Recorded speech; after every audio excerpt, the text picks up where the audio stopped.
Hi, I'm Laura. Welcome to my homestead kitchen. Today I want to show you how to make a sweet and spicy pepper sauce. So I got this recipe from a friend of ours. There's some different steps, and then at the end we're going to hot water bath can this, and it'll be shelf stable to use in different recipes that I do throughout the year. It's really good. It's nice and sweet, but it has a bit of spicy, not too spicy. The kids will be able to eat it. Yeah, so come along with me. We're gonna get my son Dylan to grind up all these peppers, and then we're gonna start frying them in here to get started.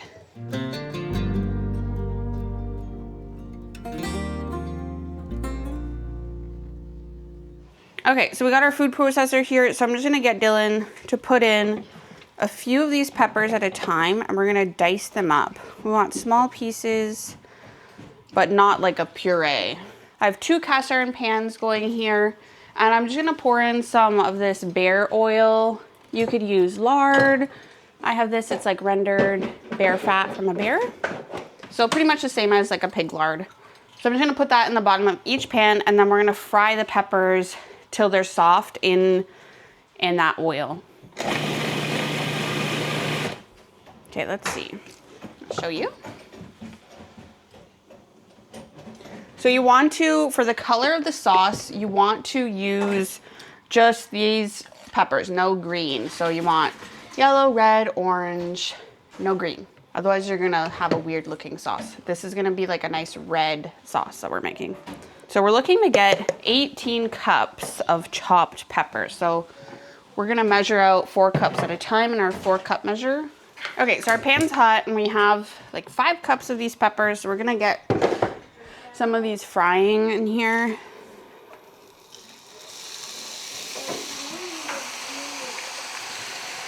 And then Dylan's gonna refill this for us.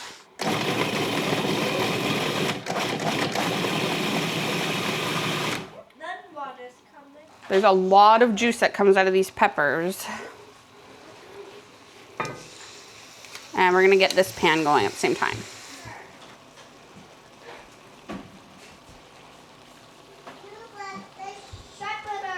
Okay, so my 1 pan is all cooked here, so I'm gonna dump it out into my pot and then get another batch cooking. So I'll just show you. The juice is mostly cooked out of it, and the peppers are softened. See this one, there's still a lot of juice left cooking out of it.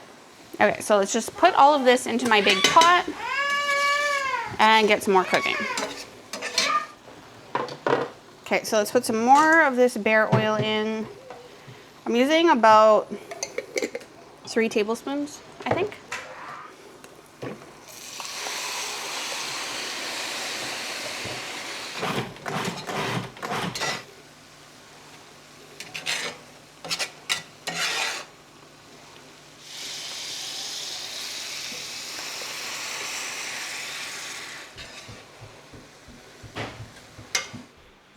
So I'm going to get my spicy peppers here ready. You could use any type of spicy pepper.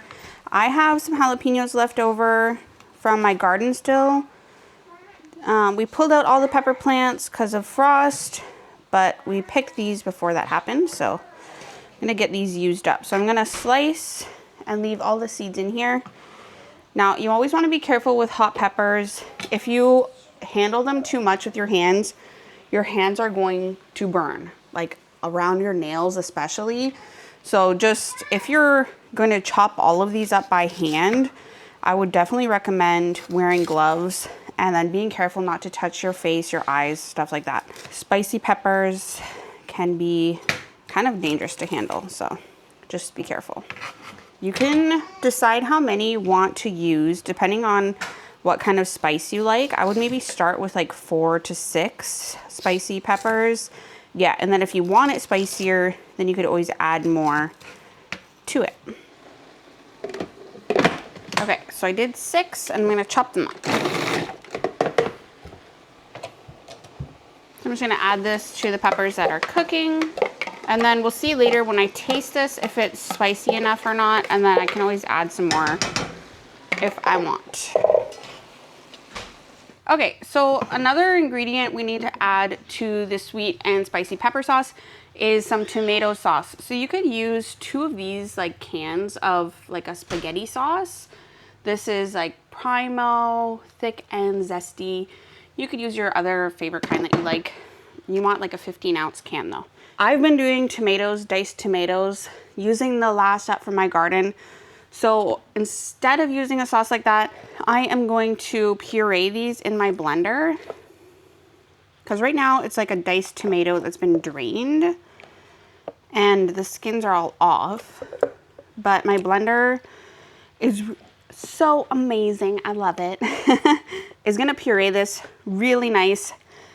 It even purees it so much that it purees all of the seeds. So I don't have to worry about that, which is awesome. I love making tomato soup in this thing from my canned tomatoes. My kids don't like when there is seeds in their tomato soup. So this blender takes care of that for me. Like I just have too much. Okay, so let's blend this up.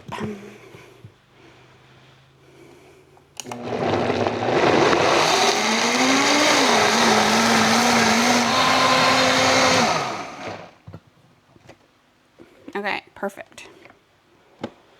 So that's completely uncooked tomatoes. So I might just have to cook my sauce a bit longer to render this down more because it probably has a higher water content than what's in a can like that. But that's okay. We'll get this put in my big old pot and my peppers are almost done cooking.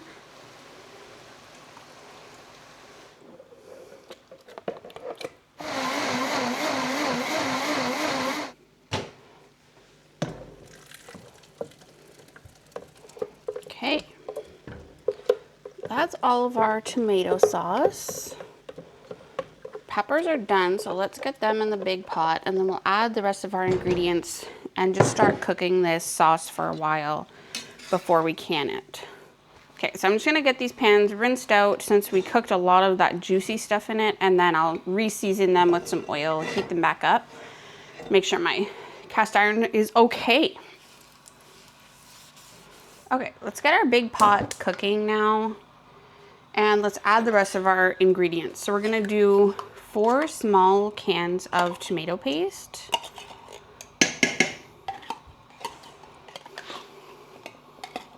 And then we're gonna add in a 1/4 cup of white vinegar.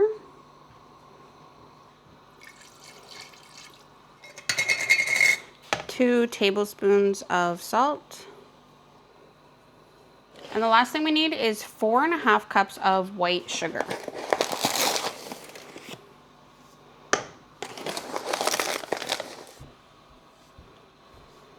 Okay, so we're just gonna give this a stir and we're gonna bring it up to a boil. Let it boil for 30 minutes.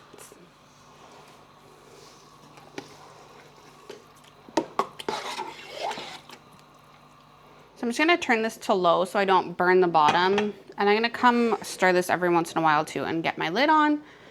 I think I'm gonna prop my lid like that so more steam can escape. And it can kind of render down a bit. Okay, so this has been cooking for about an hour. Like I said, because I use those fresh tomatoes, I think I'm gonna have to cook mine longer. And then I just wanna give it a taste before it's all done so that I could see if it's too spicy or wanna add more of those jalapenos. So we will give it a try. It looks nice.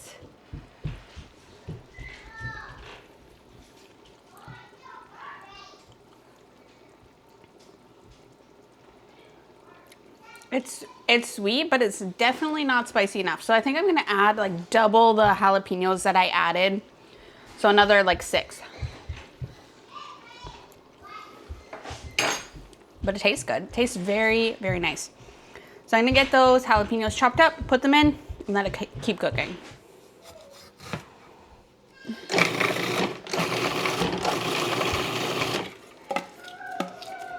Okay, so this has been cooking for quite a while, and I decided I'm going to add in a pouch of this liquid pectin.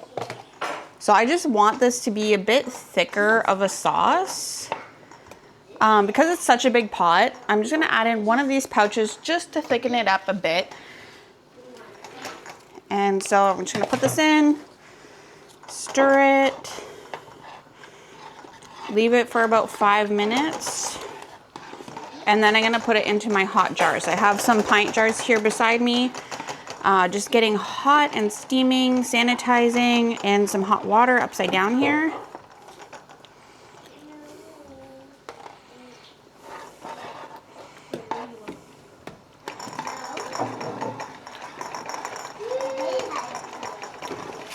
Okay, so we're gonna start getting this into our hot jars.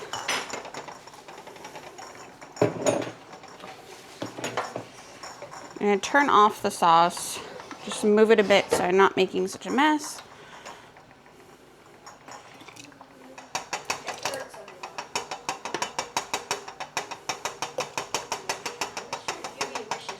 Yeah, that pectin just gave me the right consistency, I think.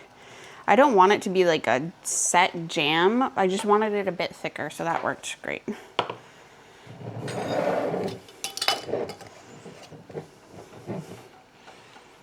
Wow. I better go for a shower.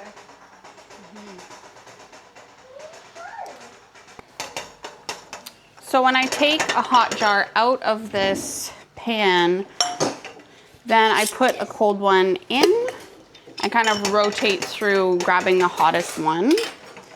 And then also you're just making sure that you're leaving your 1-inch head space at the top of your jar so that it seals properly. And make sure your rim is clean before you put your lid on so that you get a proper seal.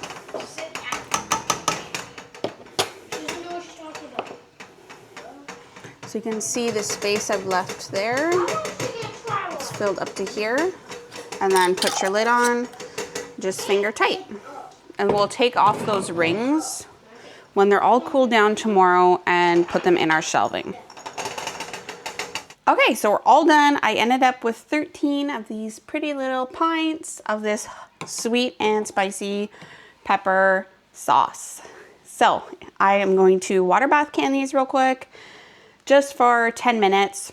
And then tomorrow I can take, once everything's cooled and I make sure it's sealed, I can take the rings off and label them and store them in my pantry. Tonight I am making a homemade spaghetti sauce for supper. So I'm definitely gonna use some of this in it. That's what was recommended to me. Put it in your spaghetti sauce and like a pizza sauce and stuff like that. So we are going to try that out tonight and we'll see how Ed likes it. Thanks for watching and we'll see you again next time at our next recipe.